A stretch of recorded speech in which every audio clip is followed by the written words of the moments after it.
Hey everyone, this is Walter. It's a brand new month, and we're back here with more Predator content. It's been about 2 weeks since I covered Vincent Ambrosio, and I think it's time for more Hansen vs. Predator. The reboot that gave us such classics as Me, My Mommy, and My Daddy, and Do You Live Alone? Oh, I live with my 3 dogs. It's kind of hard to isolate who's the worst or the funniest out of them, but if you go off visuals or voice alone, John Dupee is the creepiest for sure. Let's just get started with the humiliation of John Dupee. The original YouTube video has 43 million views, so not quite as many as Sokol, but still a lot of people have seen his shame relatively. Acts like he's 20, says he's 30, is actually 40, and looks 50. She doesn't even want to touch anything he's touched. It's so creepy how this idiot kept trying to get closer to the decoy, absolutely no self-awareness at all. His damp, straggly hair makes him look like a premature baby bird. Disgusting. Like if you're a loser who can't get women, there's literally legal escorts in certain parts of the US and other countries that will be with loser men. Like why be gross and get a kid? Absolutely vile. Well, he only had like $7, so you know. I'm not sure I want to encourage this guy to take up sex tourism either. The following is from the TCAP wiki. Dupee started an internet conversation on Whisper with a decoy posing as a 13-year-old girl named Bailey. Dupee also started an internet conversation with another decoy posing as a 13-year-old girl named Brittany. During their texts and voice chats, it was established that John preferred the decoy to call him Boo, while he primarily referred to the decoy as Baby. He actually began one of the calls featured on the show by saying, "Hey, baby," in a long and drawn-out tone. Yeah, so he's easily the creepiest in both looks and voice.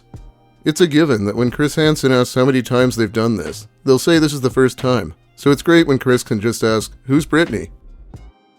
Dupee went to the Sting home and had his sister drop him off, without telling her why. He brought a plastic bag with him when he entered the Sting home. Dupee smugly presented Snapple, Cheetos, and dark chocolate when the decoy inquired as to what he had packed.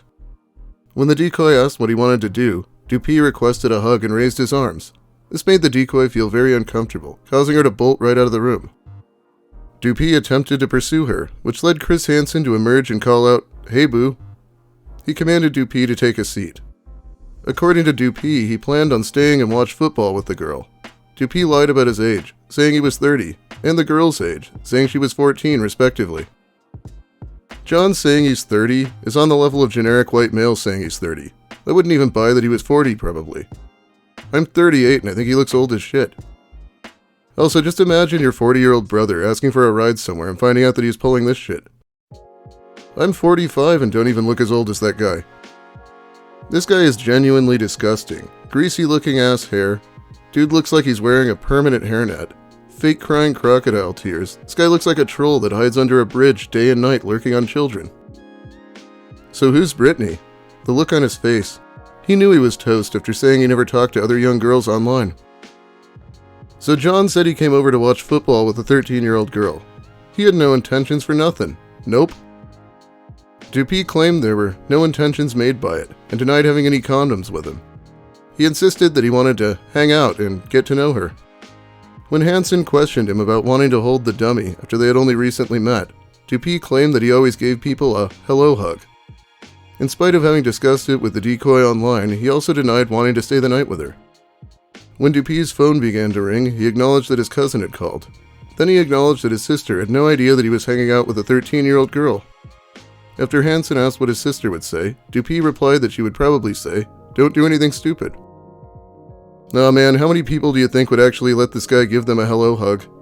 When he comes at them like Frankenstein's monster. People also like to mock his clothing, saying that he's dressed to the nines. However, here's a post from the fan subreddit telling the truth about the shirt. The truth behind John Dupee's famous nines shirt. They aren't nines, they are actually lowercase g's. The shirt is made by the brand Gino Green Global. As a teen I worked in a clothing store in an urban area, circa 2006, where believe it or not, this atrocity of a shirt was highly sought after. It was worn by rappers, athletes, etc. The worst part it is, this shirt sold for, wait for it, about $120. Wow, so in a decade the clothing that's considered cool will be worn by out-of-touch pedophiles? I guess that makes sense. Anyway, after Chris and the police finished making this guy sweat, He had to see the judge, and this didn't go very well. Dupee was charged with 3 felony counts: criminal attempted second-degree sexual assault, attempted risk of injury to a minor, and enticing a minor in an obscene performance. Dupee appeared before State Superior Court Judge Robert Devlin in March of 2006 and entered a plea of guilty to all 3 of the felony counts he was up against. People in the audience, many of whom were also waiting to appear before the same judge, made lewd comments and catcalled Dupee during his hearing. Judge Devlin stopped the plea hearing because they were being too loud and ordered some of them to leave. Dupee was scheduled to be sentenced on May 13th of that year, and he could have spent up to 4 years behind bars. Dupee's sentencing date was changed, however, and on August 12, 2016, he was sentenced to 8 years in prison, suspended after serving 3 years. He was also sentenced to 10 years of probation and had to register as a sex offender for 10 years. He couldn't even get through his first hearing without people harassing him for being so creepy. Imagine what kind of a time this guy had in prison, even being pushed around by other predators. Johnny Connecticut is one of the funniest and most pathetic predators that Hansen ever caught. The "hey baby," the Nines shirt, his fake names, his constant crying, his football obsession, his trying to be younger when he actually looks even older than his real age. It's all just incredible stuff. When Chris asked him who's playing, he instantly belted out, "Steelers and the Ravens," like he just exonerated himself by knowing it. You can actually go to that game on YouTube, and the comments are full of TCAP references. This game will forever be remembered as the Dupee Bowl. This game was the cleanest best pleasure. I had no intentions of nothing. It's a fine night in Heinz Field Stadium, while 7 hours east it's a rainy night in Fairfield, Connecticut. Games like this don't come around often. I'd want to watch them again and again. There was one man who definitely didn't score that day. Watching highlights while eating chips, dark chocolate, and drinking Snapple tea with my boo Bailey is the cleanest best pleasure. Gotta go, some guy asked me to sit on a stool. Yeah, this reminds me of reading Planet Pizza reviews making fun of Jeff Sokol. While he was deservedly in prison, unfortunately, tragedy would strike his family, including the sister who unwittingly gave him a ride that night. Tragically, about a year into his prison sentence, the sister that drove him to the Sting house on that fateful night and another brother died in an auto accident. Ironically, the accident took place on the same I-95 expressway off-ramp that John, with his sister driving, exited to get to the Sting house about 2 miles to the north. In another cruel twist, her reason for being there is that she had to bail out her other brother, who had been arrested for DUI. She was warned not to let him drive, because they had just suspended his license due to his arrest. She let him drive anyway, and the rest is history. Remember how he said his sister would probably just say don't do something stupid? She might have needed that advice herself, John. It's his own fault he wasn't there to potentially stop this. Release. Dupee was released from prison on July 14, 2018. Following his release from prison, Dupee ended up homeless and was last seen at a homeless shelter in Connecticut. In October 2021, Dupee was arrested once more for breaking the terms of his probation, related to the drug charge and the Sting charges. From October 2021 to June 2022, Dupee remained imprisoned. Dupee is now currently free on bail and was due back in court on September 14, 2022 for another hearing. He has since been residing in a shelter for recovering addicts. Then we got this. John Dupee was arrested for a probation order violation in 2024 and was able to post bail. His sentencing was scheduled for July 2024, but was delayed for September that same year. So he's violating his probation, just like Vinny did. These guys are real geniuses. I think it's great that there have been several comments on the original video about the Steelers and the Ravens since I started writing this script. Dude is legit terrifying. He looks like someone I'd see in Minneapolis panhandling outside my work, and acts even worse. Him strolling in all proud of himself with his grandpa sweater, thin hair, and bag of chips thinking he's a Casanova. Yuck. So much yuck. John Dupee was so fucking socially awkward with the decoy. 1. Walking in staring at his phone without greeting her. 2. Having to be asked twice by the decoy to show what's in the bag. Show me. 3. The dramatic and silent presentation of each dollar store item. And the little cute nod when she thanks him for the chocolate. 4. Not answering what flavor the iced tea was. 5. For the 20 seconds of small talk he made no eye contact with her. 6. Of course, the infamous arm stretched out hug. My god, this was all in the matter of 60 seconds. A socially awkward fucking wreck of an interaction. The cleanest best pleasure would have been a 7-minute long interaction with the decoy like Sokol got.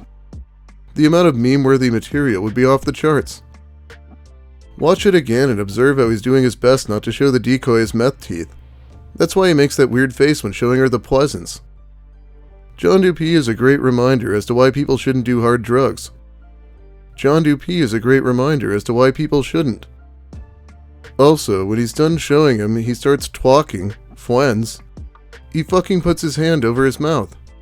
They were expecting to watch the game, I'm sure, in a dark-lighted room so she couldn't see his teeth and also the missing one. I totally understand his dilemma about that. Still, he's a fucking loser. But I lost all the back molars on my bottom from having acid reflux since I was 10. But I also disclaim my teeth aren't perfect.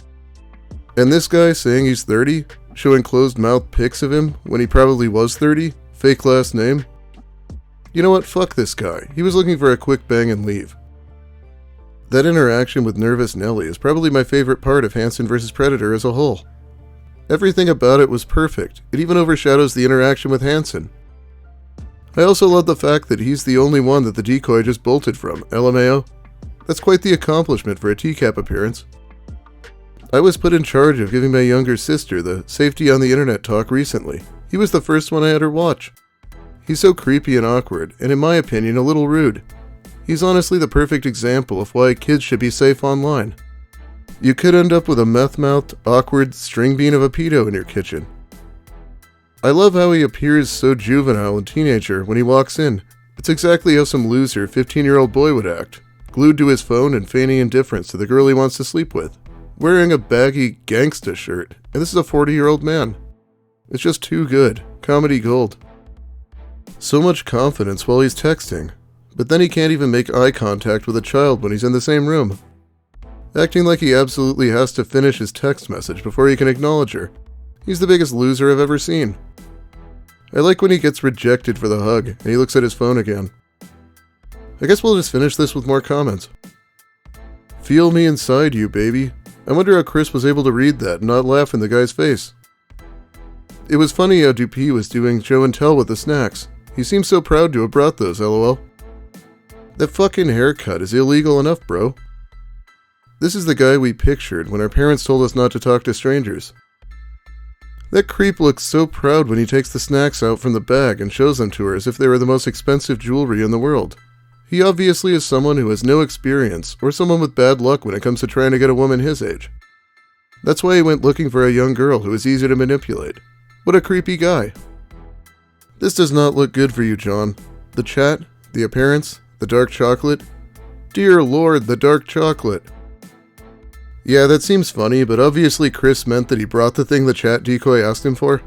They like to ask for something less common for a teenager, like dark chocolate. When he said, I swear I'm my little boy, I actually felt a sickness in my stomach. The predators who have children themselves are the most vile people. Ah yes, every 13-year-old's dream guy. A 40-year-old balding man who can't write or spell, looks like a healthy skeleton who hasn't showered in weeks, and buys her gifts from a gas station, probably using his food stamps. What a keeper. Oh yeah, I think I mentioned dreading in the Vincent Ambrosio video, but they also have one of John Dupee's police interrogation, which I'd also recommend, and I read some comments from. Anyway, I think that's all the time I have for you today. Thanks for watching, everyone.